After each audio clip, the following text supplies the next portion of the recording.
সে অনেক অনেক আগেকার দিনের কথা।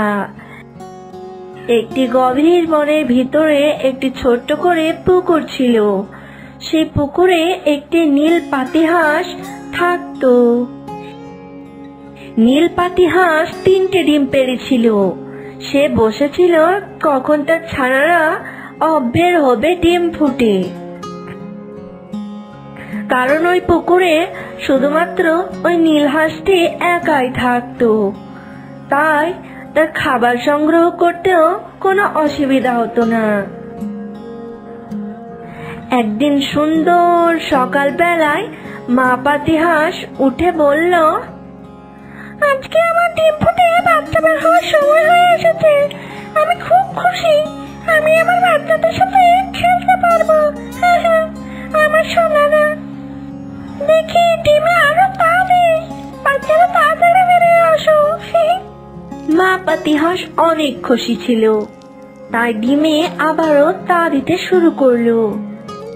সুন্দর একটি সকালে 2টো ডিম ফুটে 2টো মিষ্টি ছানা বের হয়। একটি ছিল সবুজ রঙের ও আরেকটি ছিল লাল রঙের। তারা দেখতে অনেক সুন্দর ছিল। পাতিহাঁস তার মেয়েদের নাম হলো আয়লা এবং লায়লা। আয়লা, লায়লা, তোমরা মা এখানে এসো, আমার কাছে এসো এবং ছানারা আমার বুকে জড়িয়ে ধরো। আজ কতদিন পরে তোমাদের পেয়েছি আমি খুব খুশি। ফুটলো না কেন? এ থেকে কি আমাদের বাবা বেরোবে না আমার বউ বেরোবে? বলো বলো। হ্যাঁ মা, আমাকেও বলো।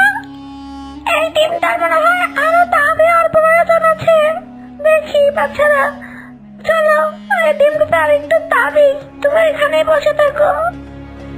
কিছুক্ষণ তা দেওয়ার পর ছানাটা বের হয়ে এলো, কিন্তু এ থেকে একটা বিচ্ছিরি দেখতে ছানা বেরিয়ে আসে।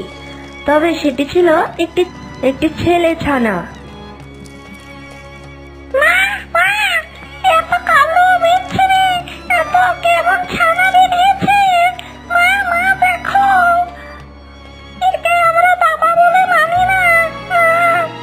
বোন, তুই এমন কেন বলছিস? ও তো আমাদেরই দাদা। তোর ভালো না লাগলে তুই বলিস না। দাদা, এদিকে এসো। মা পাতিহাঁস 3টে ছানাকে নিয়ে পুকুরে সাঁতার দিচ্ছিল।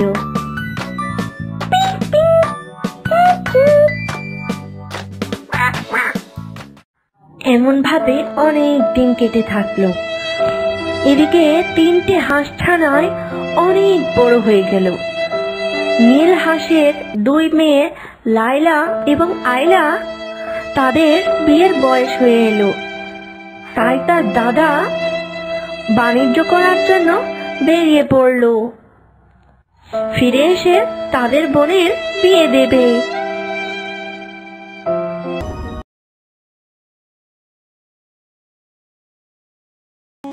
গভীর জঙ্গলের ভিতরে একটি পুকুরে বাস করত একটি পাতিহাঁস। পাতিহাঁসের 2টি মিষ্টি ছানা ছিল। তাদের নাম ছিল সোনা আর মোনা। তাদের মধ্যে সোনা একটু বদমেজাজের ছিল। ওই জঙ্গলে একটি লোভী শিয়াল থাকতো। লোভী শিয়াল একদিন ওই পুকুর ধার দিয়ে যাচ্ছিল। তখন লোভী শিয়াল বলে, কতদিন হলো কোনো খাবার পাইনি, খিদের জন্য প্রাণটা বেরিয়ে যাচ্ছে। এই বলতে বলতে শিয়াল চলে যাচ্ছিল। ঠিক তখন সোনা মোনাকে বলে, আরে মোনা, মনে হচ্ছে শিয়াল মামা কোথায় যেন যাচ্ছে। ওরে হ্যাঁ রে বোন। সোনা বলল, আরে ও শিয়াল মামা, শিয়াল মামা কোথায় যাচ্ছ গো? কোনো খাবার পাওনি নাকি? হ্যাঁ রে ভাগ্নে, কাল থেকে কোনো শিকার পাইনি। খিদের জন্য আমার পেটটাই ইঁদুর দৌড়চ্ছে। এসব শুনে সোনা বলল, আরে পাজি শিয়াল, তুই এভাবে খিদের যন্ত্রণা সহ্য কর। আরে বোন চুপ কর। তুই চুপ, আমি যা বলছি একদম ঠিক বলছি। এসব শুনে শিয়াল মনে মনে বলে, আরে এ তো দেখছি একটা মাথা মোটা ছানা, একে শিকার করা অনেক সহজ। এই বলে শিয়াল বলল, দেখ সোনা, আমার তো মনে হচ্ছে তুই একটা ভীতু। কেন তোমার এমন মনে হচ্ছে কেন? হঠাৎ তোমার এমন মনে হচ্ছে কেন? তুই যদি ভীতু না হতি তাহলে এইসব কথাগুলো আমার কাছে এসে বলতি। আমি কোনো ভীতু না, আমি যাচ্ছি তোমার কাছে। আরে বোন, আমাদের কাছে আসার কাছে তুই যাস না। কিন্তু সোনা ছানা মোনা ছানার কোনো কথাই শুনে না, শিয়ালের দিকে রওনা দেয়। নিজের অহংকার বজায় রেখে লোভী শিয়ালের দিকে চলে যায়।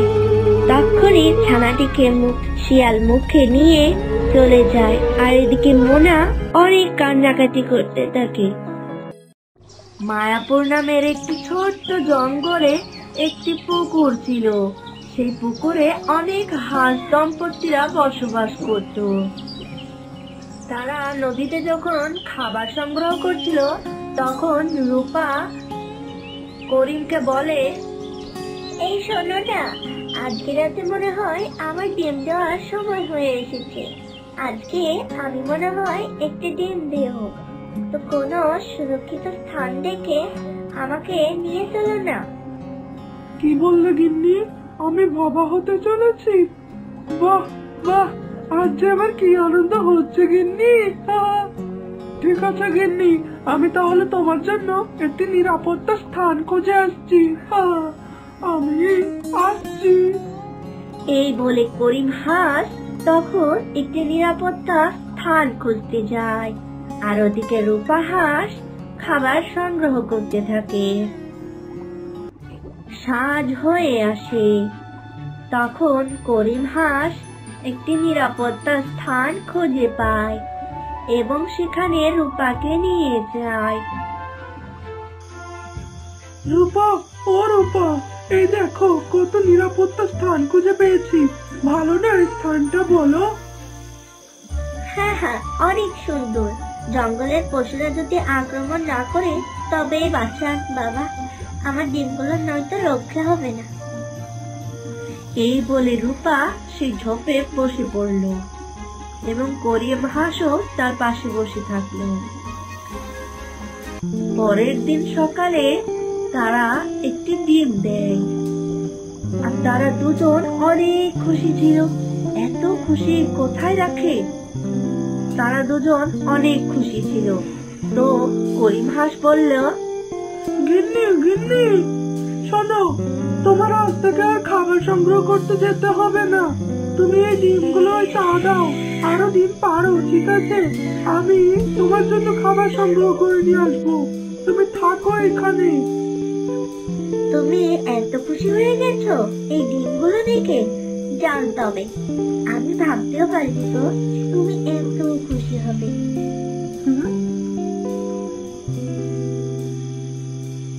করিম হাঁস তখন খাবার সংগ্রহ করতে থাকে। কিছুক্ষণ পর করিম হাঁস খাবার সংগ্রহ করে তার স্ত্রীর জন্য নিয়ে যায়। এমন ভাবে বেশ কিছুদিন কাটতে থাকে এবং তারা আরো 3টে ডিম দেয়। 4টে ডিম নিয়েই তার স্ত্রী তা দিতেছিল। একদিন রূপা হাঁস মেকআপ করার জন্য বিউটি পার্লার গিয়েছিল। তখন বিউটি পার্লারে গিয়ে সে নতুন হেয়ার কাট করানোর জন্য তাকে বলে এবং তার হেয়ার কাট করানো শুরু করে দেয়। আর ওদিকে একটি শিয়াল মনের দুঃখে গান গাইতে গাইতে আসছিল। আমি কোনো খাবার পাই না, এখন কি যে করি গো, মনের ক্ষুদে কখন মিটাবো আমি গো।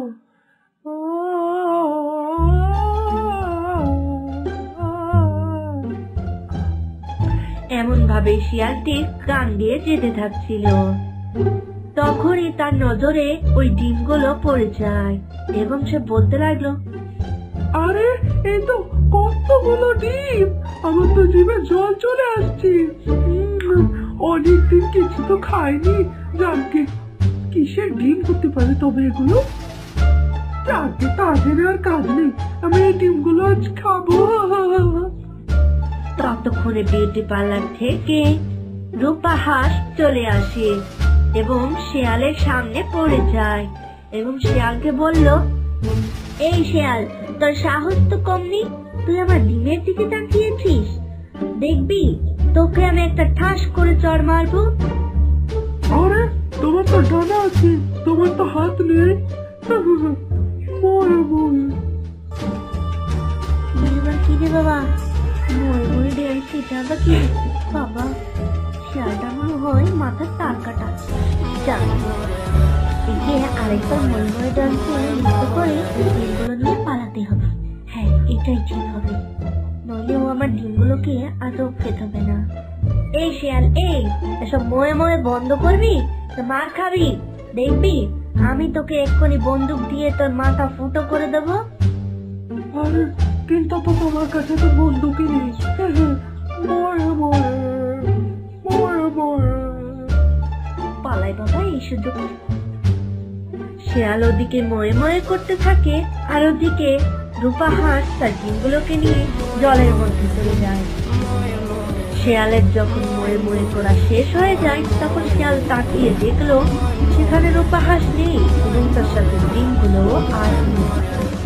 তখন শিয়াল মনের দুঃখে কান্না করতে লাগে এবং শিয়াল বুঝলো যে তারই বোকামির জন্য এসব কিছু হয়েছে। সে যদি মরে মরে না করতো তাহলে আজ এটা হতো না।